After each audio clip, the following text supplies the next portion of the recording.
Gold, trusted gold buyers. మీరు తాకట్టు పెట్టిన బంగారాన్ని విడిపించి ఈ రోజు ఉన్న మార్కెట్ ధరకు కొనబడి. రాజు గారు, సో ఏంటి వేడి చేసినట్టుంది, పింపుల్ వచ్చింది? ఏమో ఏదో కుట్టింది అన్నారు మరి మొన్న కనుక్కుంటే వచ్చింది. వస్తుంది అదే పోతుందండి. చందమామ మీద మచ్చ కూడా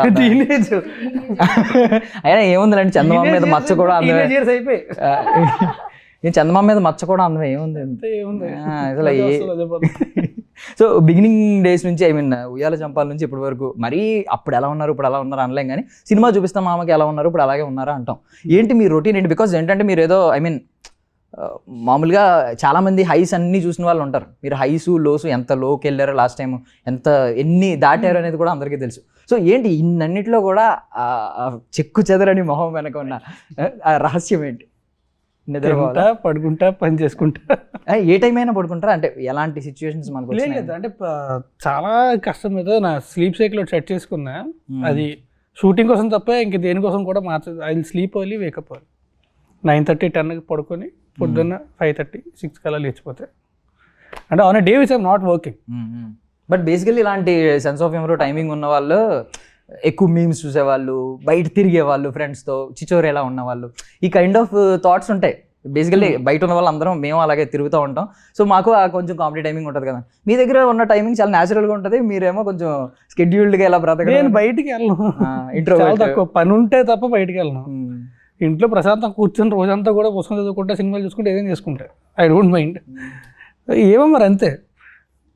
ఇలా వేరియేషన్ చూపించిన వాళ్ళు చాలా తక్కువ మంది అండి బాబు. ఆన్ స్క్రీన్ ప్రెసెన్స్ కి, ఆఫ్ స్క్రీన్ లైఫ్ స్టైల్ కి అసలు ఇంత complete variation. I enjoy that a lot. But ఏదో నడుస్తుంది అంటే మేము ఆఫీస్లో కూడా ఇలాగ ఆపోజిట్ జెండర్ ఉన్నప్పుడు, స్కూల్ కాలేజెస్లో కూడా ఇలాగే అల్లరి చేసుకుంటూ ఉంటాం వెనకాల. ఈవెన్ మీరు ఆ గ్యాప్లో కెమెరా ఎప్పుడైతే ఆఫ్ అవుతుందో ఏదో నడుస్తూ ఉంది ఇక్కడ. మీరు ఏదో కొంచెం రోస్ట్ చేస్తున్నారు, టీచ్ చేయడానికి ట్రై చేస్తున్నారు. బట్ ఆవిడేం తక్కువ, ఆవిడ అసలు తక్కువ కదా అంటున్నాను.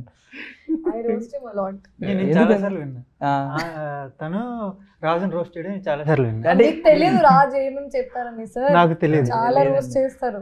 ఆయన ఇన్నోసెంట్ ఫేస్ చూసి ఎవరు అనుకోరు. అంటే ఆన్ స్క్రీన్ వేరు కానీ ఆయన పాపం ఇన్నోసెంట్ ఫేస్ చూసి ఎవరు పాపం చూడండి పాపం ఎంత మంచిగా. మీరు ఏమన్నా అంటున్నారు ఎలా అంటే అసలు సేమ్ లైక్ మీ. అంటే బిఫోర్ సినిమాకి ముందు ఏమైనా వర్క్ షాప్ అయిందా? ఎక్కడ అలా ఎలా పరిచయం మీ ఇద్దరికి అసలు? మూవీ షూటింగ్ ఈ సినిమాకే ఎస్పెషల్లీ. దీని ముందు ఏమైనా వర్క్ షాప్ అయిందా? అంటే ఇంత క్లోజ్ అవడం, ఐ మీన్ ఎంత ఫ్రెండ్స్ అవడం. ఒక్క రోజు వర్క్ షాప్ అయింది, డైరెక్ట్ షూటింగ్. ఆ 2 days చాలా అసలు కాదు షూటింగ్ లో అంత ఫ్రీ అవ్వలేదు. ఫస్ట్ డే లో షూటింగ్ లో slowly but very early, I think 2-3 days లోనే we started having fun. Basically comedy కాబట్టి అక్కడ మేము సీన్ ఇద్దరు ఇలా ఉంటే నిలబడతారు, ఎక్స్ప్లెయిన్ చేస్తున్నప్పుడే పంచులు ఒకరి మీద ఒకరు వేసుకోవడం వల్ల కొంచెం ఈజీ అయిపోయింది. సో మీ విషయానికి వస్తే ఒక ఫ్రేమ్ చూసానండి ఆఫీస్లో, ఈ పోస్టర్ కూడా చాలా బాగుంది. ఆ ఫ్రేమ్లో అయితే మేడం సార్ మేడం అంతే అన్నట్టున్నారు. ఆ రెడ్ డ్రెస్ ఏదో వేసుకున్నారు కదా, బాగుంది అసలు. దట్ ఫ్రేమ్ ఆ ట్రైలర్లో నడిచి వచ్చేది. మంచి మంచి కాస్ట్యూమ్స్ అన్ని వచ్చినట్టున్నాయి. చాలా మంచి మంచి కాస్ట్యూమ్స్ వచ్చింది. ఇది చాలా నా క్యారెక్టర్ దగ్గరే, రాశి క్యారెక్టర్ చాలా దగ్గరే. బట్ అంటే మీరు కూడా చాలా వేరియేషన్స్ చూపించారు మీరు చేసిన కొన్ని సినిమాల్లో. లైక్ యాంటాగనిస్ట్ రోల్ చేశారు, అసలు సర్ప్రైజ్ థింగ్ అది. అసలు ఈ సినిమా ఒప్పుకోవడానికి అసలు రీజన్ ఏంటి? అంటే సినిమా ఎప్పుడో అయింది కదా, చెప్పలేదు రిలీజ్ అయిపోయింది. సో ఈ సినిమాలో ఎగ్జైట్ చేసిన పాయింట్ ఏంటి అంతలా? అదే నా ఇప్పటి వరకు చేసిన సినిమాలో ఇది చాలా డిఫరెంట్ క్యారెక్టర్. కొంచెం ఫ్రెష్ గా ఉంటుంది, కొంచెం యంగ్ గా ఉంటుంది, నా క్యారెక్టర్ తో దగ్గరే ఉంటుంది. అండ్ చాలా overall film is nice. Film also matters more than character. Overall story matters. And చాలా మంచి మంచి యాక్టర్స్ ఉన్నారు. Padding is so nice, hero is so nice. So everything was fell in to the place. Everything fell in to the place. So I was like okay, I'm doing this. The first narration లోనే నాకు ఇది చేయాలి. So sets ఎలా ఉంటాయంటే basically కొంతమంది sets ఇప్పుడు ఫన్నీగా ఉంటాయి. ఈవెన్ రాజమౌళి గారి సెట్స్ ఏదో అమ్మో చాలా డెడికేషన్తో పనిచేస్తారు అనుకుంటే, ఆయన BTS రిలీజ్ అయిన తర్వాత చరణ్ గారు, NTR గారు గిల్లుకుంటూ ఉన్నారు. సో అలా మీకు కూడా సెట్స్ ఎలా ఉంటాయి అసలు? చాలా ఫన్. ఎలా అంటే ఇప్పుడు మాకు టైట్ షెడ్యూల్, బడ్జెట్ ఫిల్మ్ అంటే ఎలా ఉంటుందో తెలుసు కదా. ఇవన్నీ చాలా కష్టాలు ఉండేవి, వీటన్నీ మర్చిపోయేలాగా ఉండేది సెట్. ఎందుకంటే ప్రతి సీన్ కామెడీ ఉంటుంది. అండ్ ఆర్టిస్టులు కూడా అలాంటి వాళ్ళే. అండ్ ఎవరికి ఒకరికొకరు ఎలాంటి డిఫరెన్సెస్ లేకుండా ఒక ఫ్రెండ్లీగా, అంటే లైక్ నాతో డైరెక్టర్తో ఆబ్వియస్లీ ఫ్రెండ్లీ ఉంటారు, but friendly to each other. ప్రతి ఒక్కరితో ఫ్రెండ్లీగా ఉండేవాళ్ళు. అండ్ ప్రతి సీన్ ఏంటంటే మేము అందరం కలిసి ఇప్పుడు డజన్ క్లైమాక్స్లో చూస్తే 12 నుండి 15 మంది ఆర్టిస్టులు ఉన్నారు. ఫిస్ వెంకట్ గారు, సుదర్శన్ గారు, తర్వాత నితిన్ ప్రసన్న గారు, బ్రహ్మాజీ గారు, ఇంకా అందరూ హీరో హీరోయిన్ అందరూ ఒకే చోట ఉండి సీన్ ఒక పెద్ద సీన్ చదువుతుంటే అందరూ ఫన్ చేసుకునేవాళ్ళు. సో ఎంత టెన్షన్ ఉన్నా కానీ అది తొందరగా పోయేది, చాలా ఫన్ ఉండేది. మీరు ఎప్పుడన్నా అనుకున్నారా మ్యామ్, అంటే ఏంటి ఇలా సినిమా చేయడానికి తీసుకొచ్చానా, పిక్నిక్ తీసుకొచ్చానా, నవ్వుకుంటా కూర్చున్నారు లోపలికి వెళ్ళి అని చెప్పి? యాక్చువల్లీ నేను బిలీవ్ చేస్తా ఎప్పుడు working environment should be very funny and positive energy ఉంటేనే you all can work together well. So team effort అక్కడ కనపడుతుంది మీకు, అంటే result will be very positive. So being a director వీళ్ళిద్దరి గురించి ఒక మాట అడుగుతున్నాను. అంటే ఎవరు ఇద్దరిలో బాగా సిన్సియర్, అంటే డెడికేషన్, అంటే టైం వచ్చేసే వాళ్ళు ఉంటారు. కొంతమంది స్మార్ట్ ఉంటారు, వాళ్ళు టైంకి రారు, బట్ వాళ్ళ ప్రెజెన్సే వాళ్ళ ఎగ్జిస్టెన్సే ఒక గొప్ప వరంలా ఉంటుంది. అంటే వాళ్ళు వచ్చి హడావిడి చేసి ఎలాగైనా చేసేస్తారు. సో వాళ్ళిద్దరిలో ఎవరు మీకు అర్థమైపోయి ఉంటుంది. నేను ఆవిడ అనుకుంటున్నాను, టైంకి రాకపోయినా ఆవిడ dedicated, very punctual. I mean నేను అంటే పవర్ ప్యాక్ అండి. ఒక్కసారి లేదు, తను వెరీ పంక్చువల్, టైంకి వచ్చేస్తుంది. అందరికన్నా ముందు ఏ టైం చెప్తే ఆ టైం, మార్నింగ్ 7 అంటే 7. ఇది సస్పెన్స్ థ్రిల్లర్ లాగా క్యారెక్టర్స్ కూడా చాలా.